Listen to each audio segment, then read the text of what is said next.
All right, everyone. I want to talk a little bit about and just kind of reflect on the 2008-2009 crash and my experience living through it.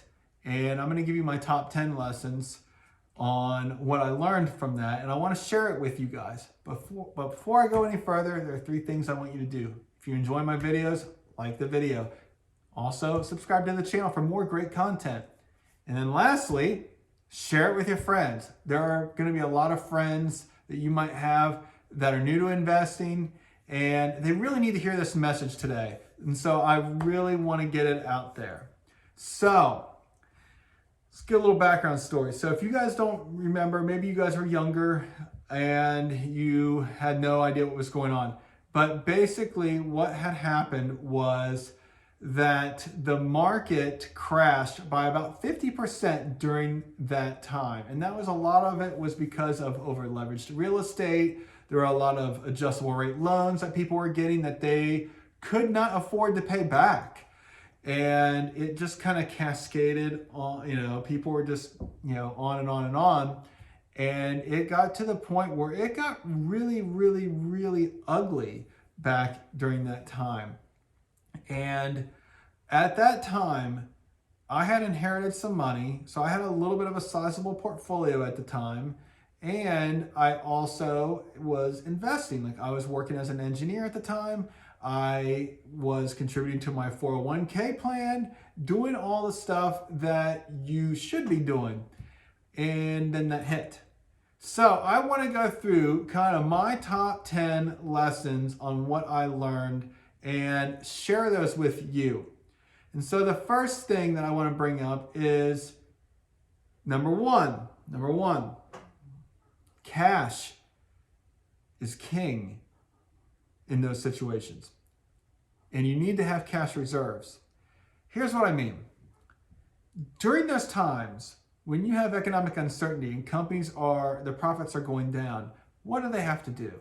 They have to lay people off. Oftentimes, more often than not, there are pay cuts, layoffs, so on and so forth. And this is just an unfortunate thing that happens. And if you're caught in that, it could be nerve-wracking because you don't have cash, you have no emergency fund, you could be forced to do other things to live on while you find another job. You might have to liquidate your 401k, which when you do that, you have a big tax hit because you have to pay a penalty plus the income tax. So that could be a huge hit. Also, you could have to liquidate stocks that you've been investing in. What happens when the economy went down? Those values of the stocks went down. You had to sell more of your portfolio to get the same gain. You don't want to do that. So that's another bad idea. And so at the end of the day, my thought is, if you're in an unstable job, what I mean by unstable job, it's one that, if there was a downturn, you would very likely get laid off. I would recommend maybe having 6 to 12 months of expenses. Go a little bit longer on that. And then obviously if you're in a more stable job, like where maybe you're a teacher or, you're in a government job where you're probably not going to be let go a little less. There's nothing wrong with that. So just be mindful of that.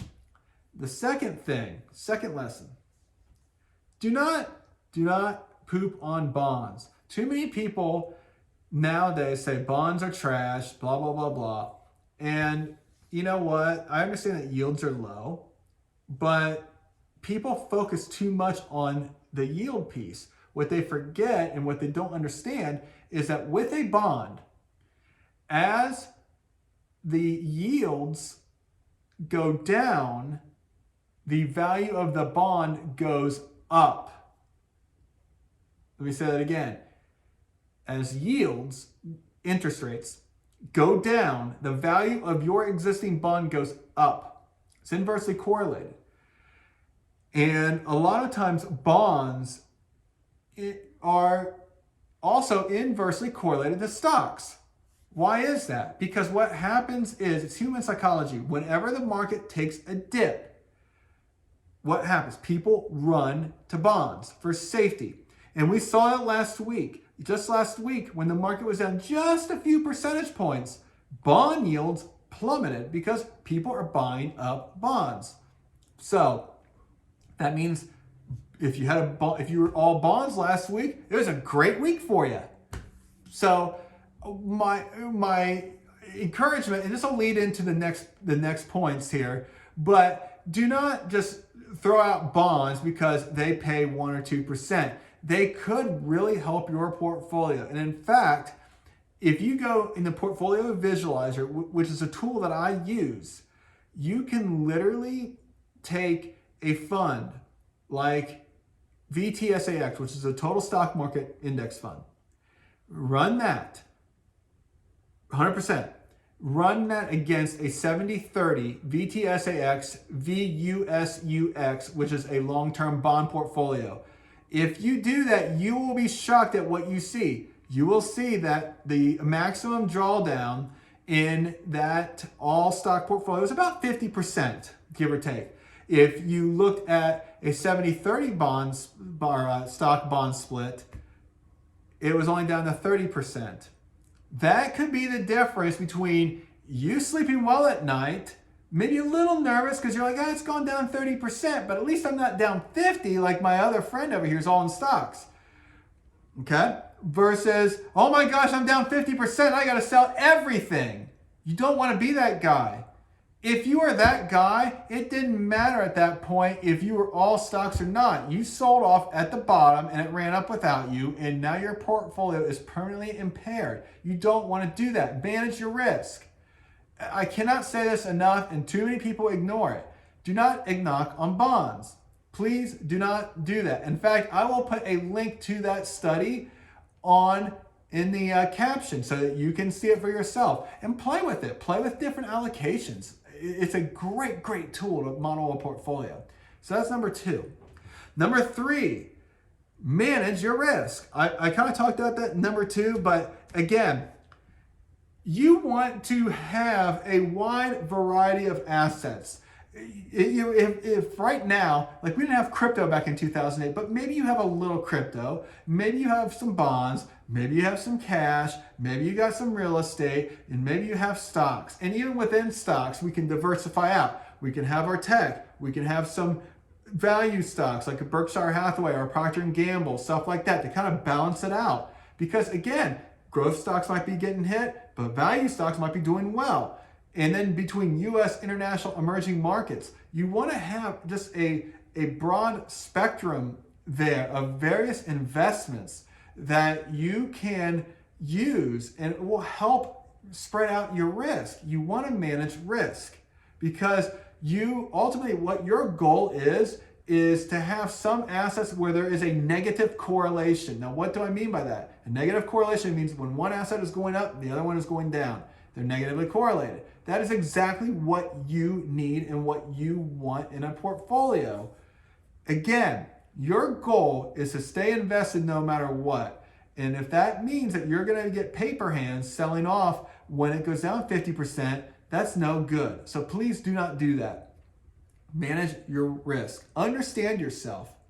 If you're not comfortable with 50% drawdowns, please don't invest in stocks because it can happen, and it can happen faster than you realize. So please manage your risk.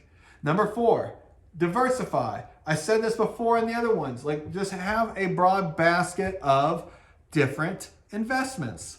There's nothing wrong with that. I'm not going to beat a dead horse here, but just please, please, please do that.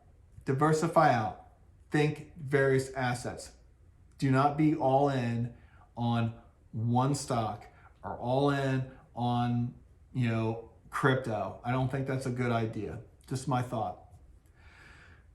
Okay, number five is max accounts out. This means if you can contribute to your retirement accounts, like if you can do that, go for it. This is the time to do that. When the market is down like this, everything is on sale. And when it is down 30, 40, 50%, this could be a once in a generation opportunity to build life-changing wealth. You need to do it. So do whatever you can. Put money in your taxable account. Just come up with the cash. Max it out. Just do what you can. Seriously. So in this, number 6, this is the best thing that will happen to you while you are young. I cannot say that enough. It is the best thing. Why? Because you have so much time. You have the most valuable asset right now, which is time. You have time to invest for your accounts to recover. You have time to get new jobs, to increase your income. Just remember that time is your friend. When you're young, you can grow your account back. It is okay.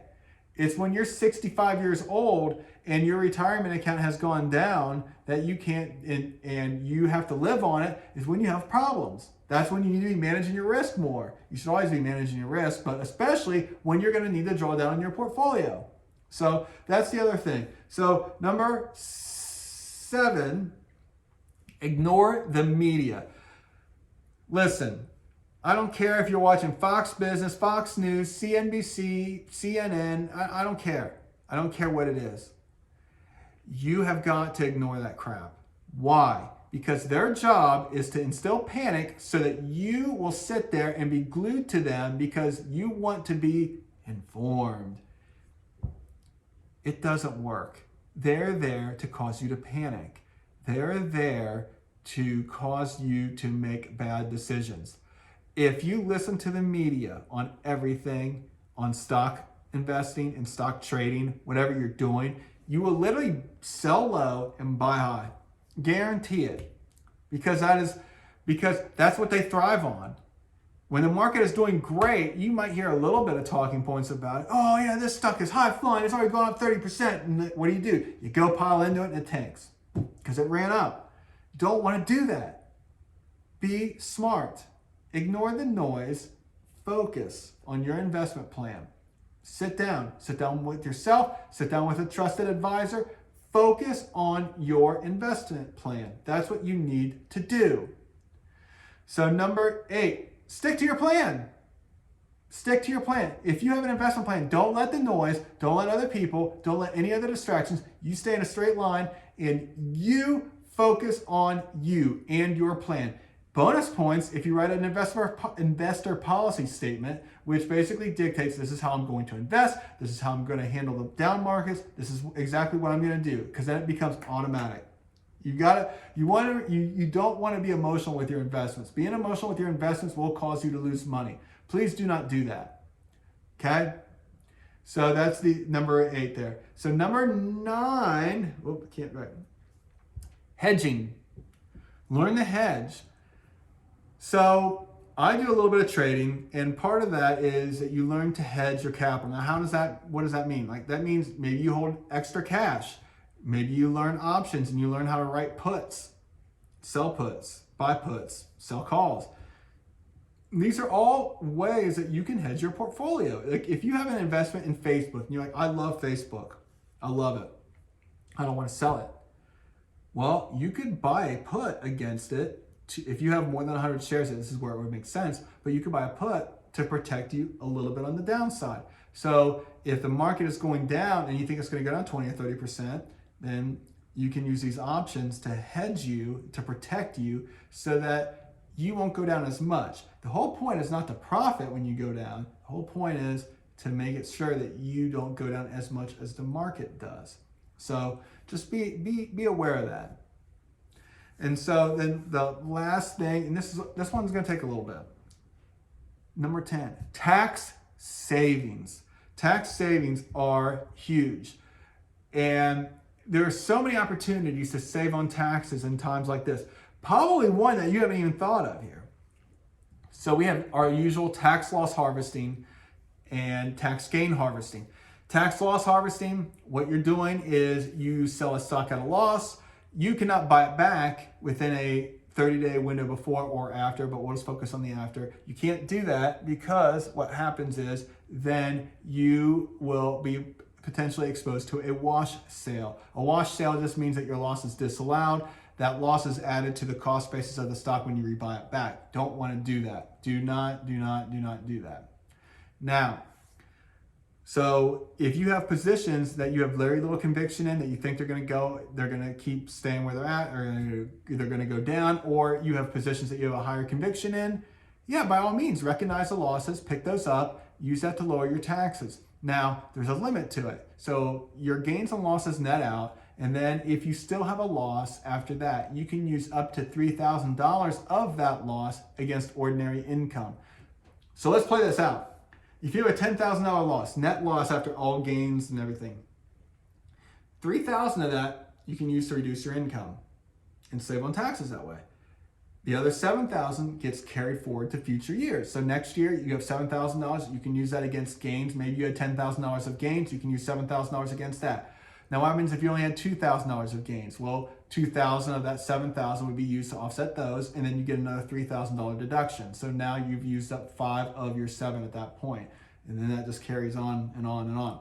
So that's how that works. So just know that is important. It's an important thing to know, like how those losses work. And so that's an opportunity. Another opportunity is tax gain harvesting. Now that means, like, if you're in the 10 or 12% tax brackets, this is an opportunity for you. And this is because on long-term capital gains, you do not pay any tax on that. Let me repeat that. You pay no tax on long-term capital gains if you're in those brackets. Now, what does that mean? Let's walk through a quick example. So let's say you have $30,000 of capital gains. So like maybe you bought a stock at $20,000 and it's worth $50,000. So you have $30,000 of long-term. You've held this stock for years, and you got laid off on your job, and so between you and your wife, you're making $50,000 a year of taxable income. This is after standard deductions, all that fun stuff. Well, the cutoff to between the 12 and the 22% bracket, it's a little bit over $80,000. We're just going to use 80 for round math, but you get the point.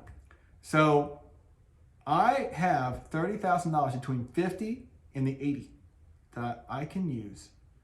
If I sold that stock and picked up $30,000 of long-term capital gain, my income would be 80. But on that $30,000, I pay zero tax.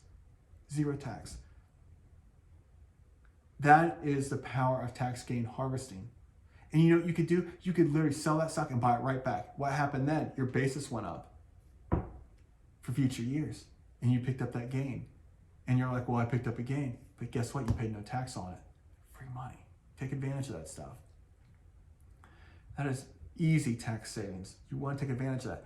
Another thing that people don't think about is retirement accounts. So another option you have is you could do a Roth conversion. What does that mean? That means I take an IRA and I convert it over to a Roth.